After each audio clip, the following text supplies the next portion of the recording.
I didn't come up with the title myself. I feel like I should say this. And also, this might make you feel better, it translates really badly into other languages. So I just launched my book in Dutch over the weekend, and the Dutch title is, and I really apologise to any Dutch speakers because I'm not doing it justice, but it's Waarom ras edu Dut. Yeah, I kind of prefer British. But yes, I have a very, very clever editor at my publisher, Jonathan Cape, and when she bought my book, we talked about how to communicate this idea of being British but never really feeling included in Britishness, which is the experience that I'm writing about, and what that says about Britain as a country and Britishness as an identity. And she said, we need a really clever word that encapsulates that. And I was like, that can't be done. That cannot be done. This is far too complicated. And I came up with various kind of paragraph long titles. And she came up with British, and I thought it was perfect. So yeah, so I hope through that to communicate the whole kind of plethora of questions. It's more a question really than an answer, and I think for me personally, my journey into making sense of my own identity as a British person it's more of a project than an identity, and it's one that I think will probably continue for the rest of my life. And I sense that other people would relate to it, but I have found that the extent to which this resonates with people has just exceeded all my expectations.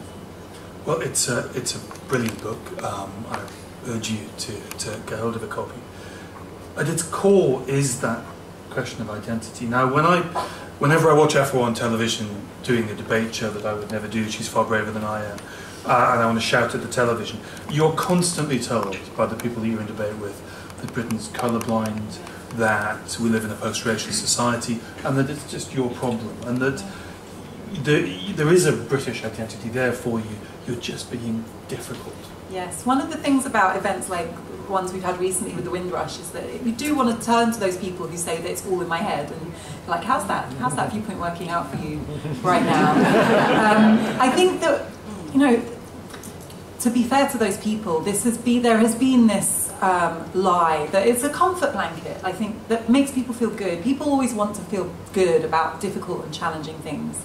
And I think we have in society been encouraged to see racism as a set of personal characteristics, you know, a kind of an individualized way of seeing the world that you can distance yourself from. And it's true, you can distance yourself from racism. And one thing I discuss a lot in the book is this thing that people say, I don't see race, you know, I don't see it at all. And when they say that, I know what they're trying to do. They're trying to say, I distance myself from racism. I do not want to be associated to prejudice and discrimination. That's not something I stand for, which of course I welcome. But I think because people misunderstand racism as a characteristic of their own mind, they don't realise that when they say I don't see race, what they're really saying is I don't see history. I don't see structural injustice that pervades all aspects of our life and our society. And I'm shutting myself to an analysis of what's actually going on around me. So the problem I have with people who say they don't see race, and they often are very well-meaning, is that they are not becoming part of the solution because they're not acknowledging the problem.